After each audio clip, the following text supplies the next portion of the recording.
Hello everyone, myself Shashank Sinha welcomes you to our YouTube channel Learning Center। तो आज का जो हमारा टॉपिक है that is oesophagus and stomach. तो आज की इस वीडियो में हम ओसोफेगस और स्टमक के बारे में डिटेल में स्टडी करेंगे। पिछले वीडियोस में हमने बकल कैविटी के बारे में देखा था, तो चलिए शुरू करते हैं। So oesophagus, what is oesophagus? It is a long muscular tubular structure that connects pharynx with the stomach. So oesophagus का जस्ट काम क्या है, उस फेरिंक्स को स्टमक के साथ कनेक्ट करना। फेरिंक्स क्या है? यहाँ पर जो ये स्ट्रक्चर है दिस इज कॉल्ड फेरिंक्स। जब हम फूड पार्टिकल लेते हैं तो इस पार्ट में ट्रैकिया और फूड पाइप यानी ओसोफेगस दोनों कनेक्टेड होता है, तो इस पार्ट को फेरिंक्स बोलते हैं। और जब हम फूड इनटेक करते हैं तो जो एपिग्लॉटिस होता है वो ट्रैकिया पर आ जाता है, और जो हमारा फूड पार्टिकल है वो फूड पाइप से इजीली स्टमक तक चला जाता है।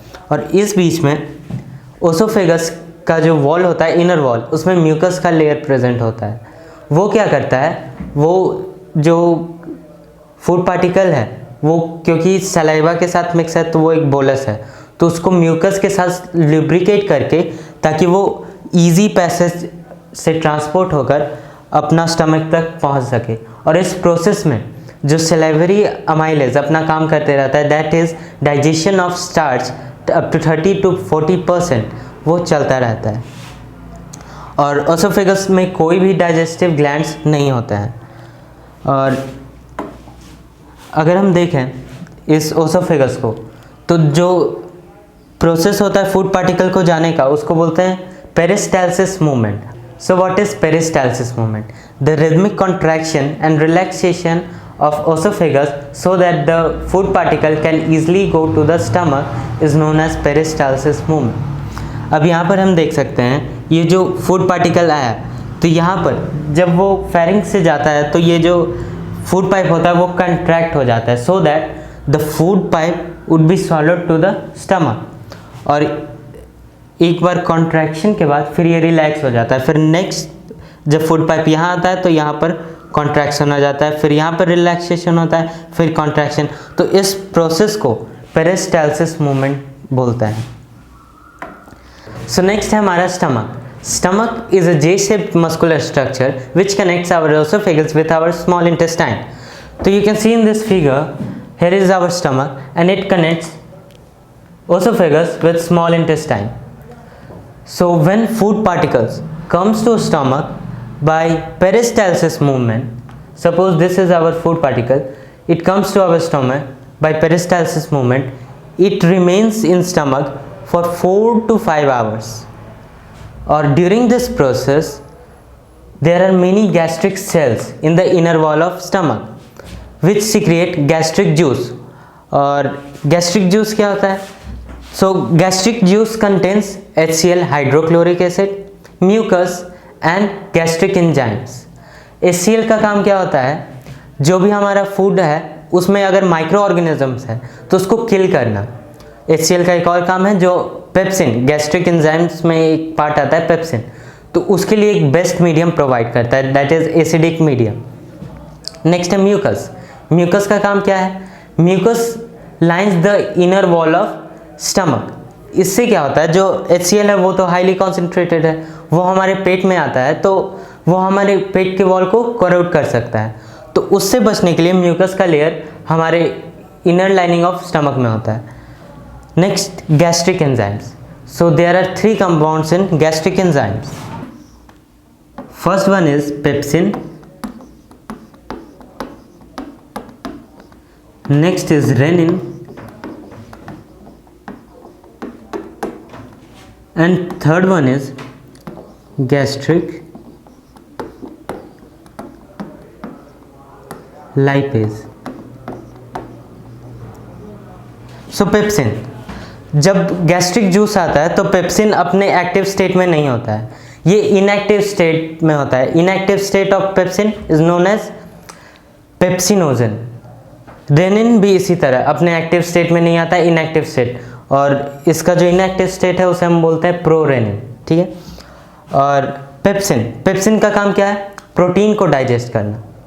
तो जब HCl पेप्सिनोजन के साथ कंबाइन होता है तो वो पेप्सिन बनाता है। तो पेप्सिन प्रोटीन को जब डाइजेस्ट करता है तो वो पेप्टॉन्स और प्रोटियोसिस फॉर्म करता है उसका प्रोडक्ट। रेनिन का काम क्या होता है? रेनिन जनरली इन्फेंट्स में पाया जाता है। It found in infants. Infants में ये क्या काम करता है? In the synthesis, suppose rennin अपने इनएक्टिव स्टेट में होता है, दैट इज प्रोरेनिन, और प्रोरेनिन जब HCl के साथ कंबाइन होता है तो वो रेनिन बनाता है।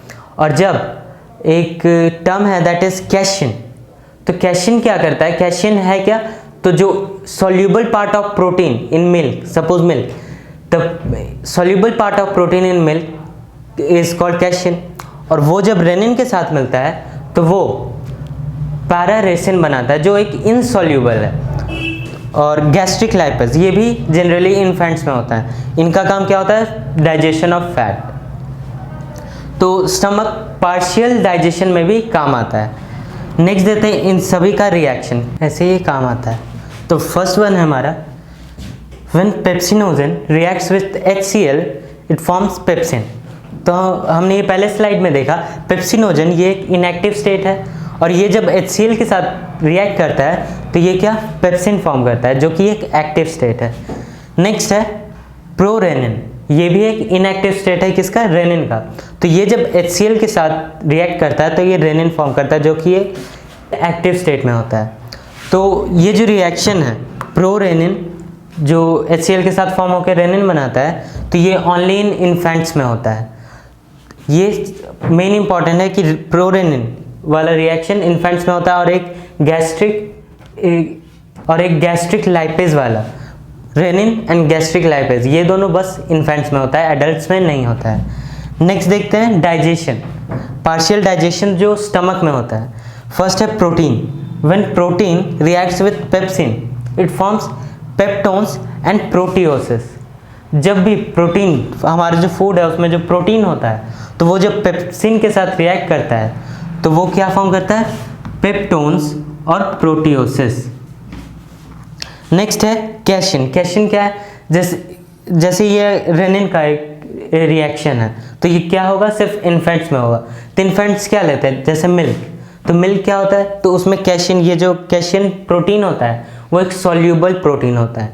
तो अगर वो सॉल्यूबल प्रोटीन रहेगा तो बच्चे के पेट में ज़्यादा देर तक नहीं रहेगा, 3 to 4 आवर्स, लेकिन उस टाइम ड्यूरेशन को बढ़ाने के लिए, ताकि वो उनका पेट ज़्यादा से ज़्यादा देर तक भरा रहे, तो रेनिन उसमें काम आता है। तो कैशिन जो होता है सॉल्यूबल प्रोटीन, वो तुरंत सॉल्यूबल हो जाता है, तो रेनिन उसके साथ रिएक्ट करके पैराकेशिन फॉर्म करता है। ये क्या होता है?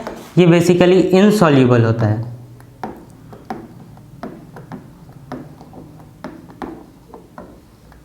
It is an insoluble protein, तो ये स्टमक में ज़्यादा देर तक रिमेन होता है।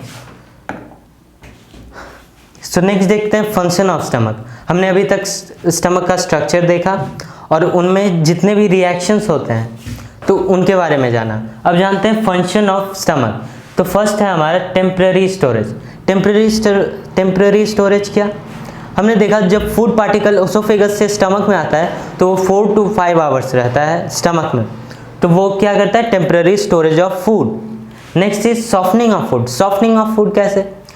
हमारे पेट से जो गैस्ट्रिक जूस निकला उससे HCl भी निकला, तो HCl जब हमारे फूड के साथ रिएक्ट करता है तो वो क्या करता है? हमारे फूड को सॉफ्ट बना देता है, क्योंकि वो एक बोलस के फॉर्म में आता है हमारे स्टमक में, तो उसको HCl के साथ रिएक्ट करके वो उसको सॉफ्ट बना देता है उस फूड को। नेक्स्ट है डिसइंफेक्शन।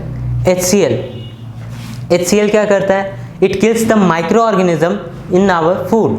तो जो माइक्रो ऑर्गेनिज्म है या फिर फॉरेन मटेरियल्स है, तो उन सभी को डिसइंफेक्ट करता है बाय द HCl। नेक्स्ट है चर्निंग। चर्निंग क्या है? हमारा जो स्टमक है, स्टमक के अंदर बहुत सारा ये फोल्डेड है, जो स्टमक है वो बहुत ही फोल्डेड है, और जब हम लोग खाना खाते हैं तो वो कॉन्ट्रैक्ट हो जाता है। क्यों? चर्निंग के लिए, क्योंकि फर्स्ट है बोलस। ओसोफेगस से फूड बोलस के फॉर्म में आता है। Bolus plus gastric juice, bolus plus gastric juice, इन दोनों को अगर कंबाइन करके बोले तो इन्हीं दोनों को हम बोल सकते हैं काइम। तो ये काइम को और छोटे छोटे और छोटे छोटे टुकड़ों में उसको करना, that is stomach, that is the function of stomach. तो उसको बोलते हैं चर्निंग, मतलब उसको पीसना। तो churning it is the function of stomach.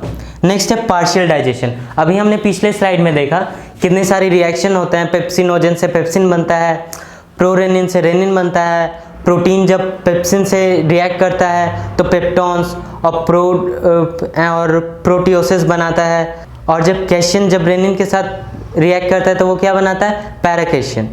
तो वो सभी एक क्या है, पार्शियल डाइजेशन का एक फॉर्म है।